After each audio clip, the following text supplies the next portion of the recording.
Going back around about 10 years ago, I was in a very, very different place in life than where I'm at today. Now, I know what you might be saying. You might be saying, I don't care about you or your story. I don't want to hear your story. I just want to figure out how to become more productive and effective in life. And if that's what you're saying, then please be patient, my friend. I say things for a reason. All right? And the reason is because 10 years ago, I didn't know how to be productive. I didn't know how to be effective. And the reason for this was because I didn't have a locked down vision for my future. I had a general sense of direction that I wanted to take my life in back then. I had a lot of ideas, things that I thought I could do, some things I wanted to do, some things that I thought that I perhaps really should do.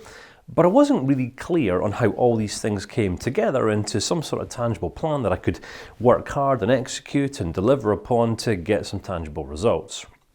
So back in the day, I had a mentor called Roger, right? Roger Pickering. If you're ever watching this, Roger, this isn't my principle. This came from Roger. Roger is a historian.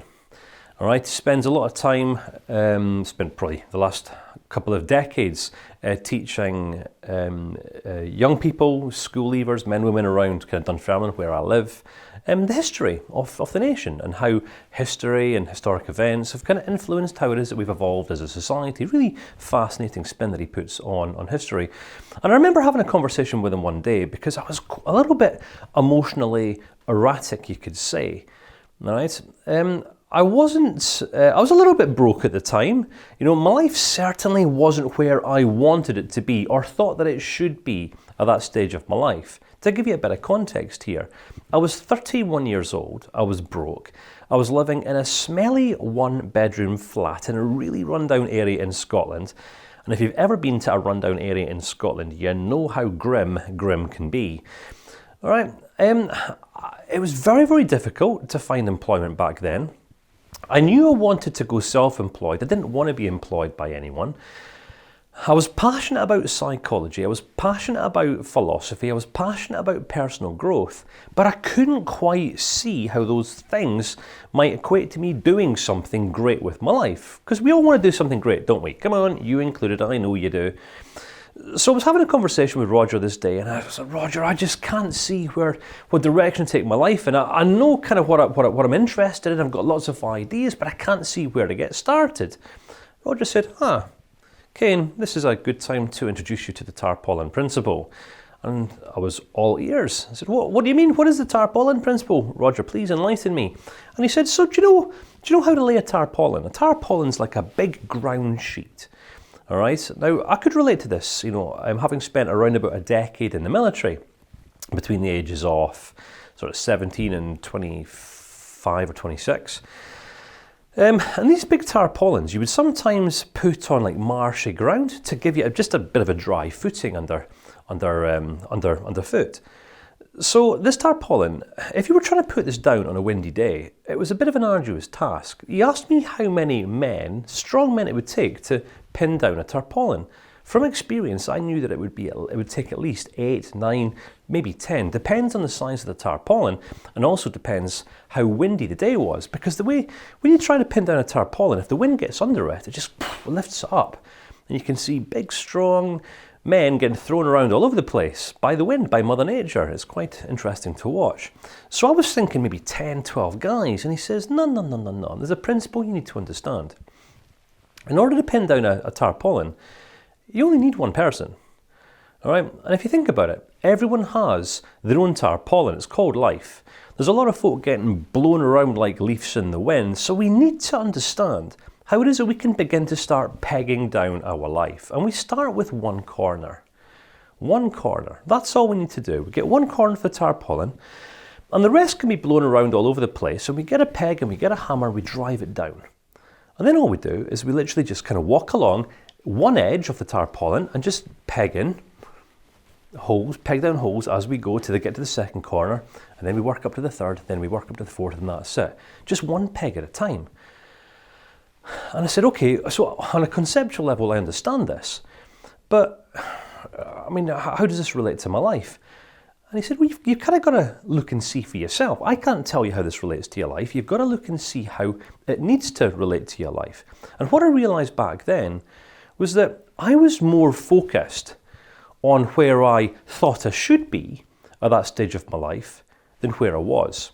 And because I was focused more on some sort of sense of ideal future, I was failing to appreciate the resources that I had in hand back then, at that point in my life, to utilise and kind of put to work. Which was one of the main reasons why I deemed myself completely ineffective at that stage of my life. I was focused more upon what I didn't have and where I wasn't, rather than what I did have and where I was. All right, I don't know if you're following. I want to just unpack this just a little bit, if I may. All right. I want to offer you a model for productivity and efficiency here. So we've talked about tarpaulins, we've talked about these kind of ground sheets, if you like, kind of like foundations we could begin to build our lives upon. So we've got to start somewhere. We've got to consider one area of our lives that we're going to lock down and pin down so we can focus on that.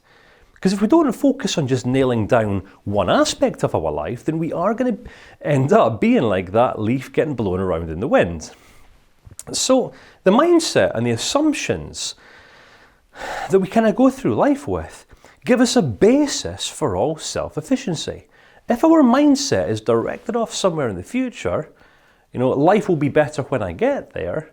And come on, and this is a mindset that many people adopt as they go through life, isn't it? It's kind of like we look to some day in the future, that greener grass on the other side of the fence, when I'm happily married, or when I've got the 2.4 children, or when I've got that successful business, or when I'm in that leadership position, or when I have that social status, life will be better then. So it's kind of like all of our hopes and dreams and aspirations are pinned on some sort of long off distant vision of what may or may not happen at some point in the future. And what do we miss out on? We miss out on the opportunity that we actually have to grow and develop and make small stepping stone progress marks today. Does that make sense? All right.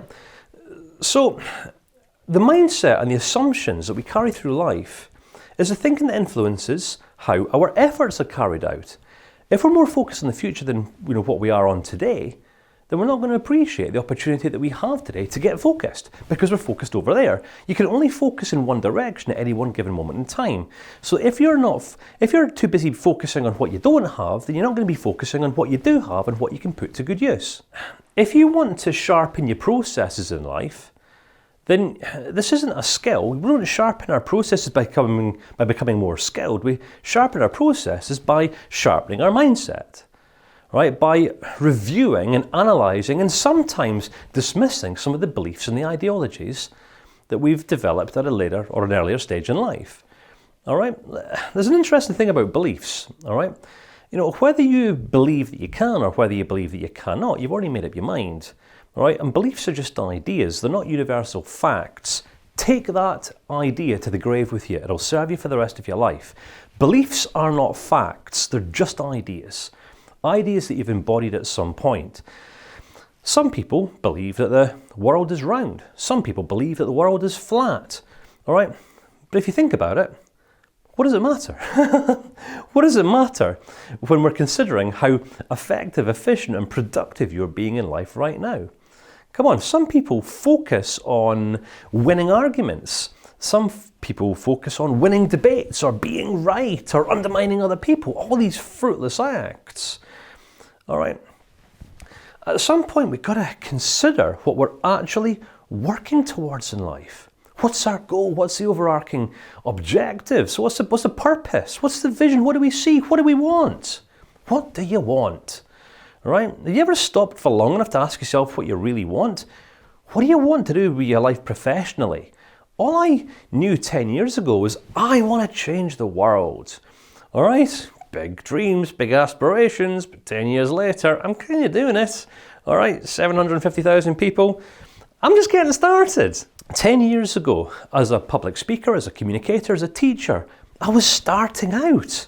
All right, I wasn't that particularly skilled. I wasn't that particularly competent. I didn't really know what I was doing. I was figuring it out. If you ever managed to get your hands on any of my earlier training materials, my goodness, I look back at that stuff and cringe. Whereas some people still enroll in that stuff today and say, wow, this stuff's phenomenal, it's great. But the thing is, I was just doing my best back then with what I had. But what I'm doing today is actually just the same as what I was doing back then. Today I'm just doing the very, very best of what I have, the best that I can with what I have, in the same way that back then I was just doing the very best that I could with what I had. Do you see the attitude that I'm trying to impart onto thee here? All right? It's a mindset of appreciation of what's in your hand, what you have, what you've actually got access to today. Because you cannot control what you don't have, and you can't control other people, and you can't control how others respond to you, and you can't control the world, but you can control, and you do have the final say on how much effort you put into delivering a standard of excellence through your life today, whatever that means for you. All right, excellence for me might look like something that's very different from what excellence might look like for you, and that's okay. We don't need to debate here. We just need to establish a benchmark. We all have the capacity for increase, all right? And increase is directionless, all right? Sustainable growth and increase in all areas, all right? I want to offer you this idea, all right, to get you thinking about your vision, all right? What it is that you actually want. All right, I'm doing my best to put some words in your mouth here first and foremost. Sustainable growth and increase in all areas. Not just in your career, but also in your finances, in your relational life, in your social circles, in your personal growth. Increase in all areas. All right? Come on, sometimes some people become so focused on just one area in life, it comes at the cost of all other areas in life. Right? Some people go through life with the blinkers on, don't they? Have you ever known a man or a woman to become so engrossed in his or her work? It comes at the cost of the relationships they have with their spouse or their kids or their family. Who knows, maybe you had an unavailable mother or a father or something like that. And if that's the case, you're going to know exactly what I'm talking about here. So we can't afford to get this stuff wrong. We really can't. All right, we've got to get focused. We've got to get focused on what we want. And then we've got to get focused on deciding how we're going to get what we want, but in a balanced way. In a balanced way. All right? And if you'll notice, I've not talked about putting your plane in airplane or getting your phone in airplane mode or anything up until now, because it's kind of irrelevant. All right? It's kind of irrelevant if we're not even clear on the direction that we want to take our lives in. So, vision is overarching. Mindset assumptions is kind of like the foundation, all right? It's the foundation. It's the foundation. The processes that we develop through the way, the disciplines, ongoing changes to optimize how our works are done, how we deliver ourselves, how we present ourselves. Perhaps you're a communicator, all right? Life must be an ongoing process of improvement. If you're not moving forwards, you're going to be going backwards. All right, so personal efficiency, personal effectiveness, productivity is going to be based upon your commitment to improvement and growth through sharpening your processes and increasing your capacity.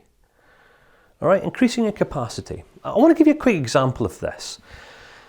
Back in my teens actually, I bought my first house. I think I was 19 years old.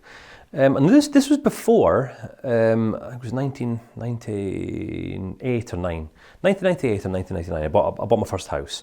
And this is before the markets just went skyrocketed. And I made, as a man in his mid-20s, 16, 17, 18 years ago, I made something like £100,000 profit from a house that I bought. And I hadn't invested much money into it. So I took all this money out of my bank, all right, went across to Australia and literally went on a bit of a whoopee for 3 years. Do you know what a whoopee is? That's right, I went on a 3-year party. Reason being, because I hadn't earned this money. I didn't appreciate the effort that's required to generate sums of cash in this way. So I'd gone and pretty much blasted the whole lot over a process of 3 years, thinking, yeah, money's easy come. Well, that had been my experience up until then. I had no appreciation that was kind of one of these sporadic, one-off, rare opportunities that very, very few people get in life. All right, and that's what led me to that one-bedroom smelly flat in that rundown area of Scotland because I wasted all my money because I was undisciplined and I was unfocused, therefore deemed myself completely unproductive. All right, so increasing capacity. It's only been over the last 10 years that I have increased my capacity to manage wealth. All right, as I've generated more money, I've managed it more effectively. I've put in place sharper financial processes. And I'm not just here to talk about money here, but money's pretty much relevant to all of us. We all need to be putting food on the table, and we all have bills to pay and mortgages or what have you. So this is the outcomes. This is what positive outcomes look like for you. Increased capacity, sharpen processes, but will ultimately be determined and motivated by your vision, your purpose, what you hope to achieve. All right, it comes back to this. What do you hope to achieve?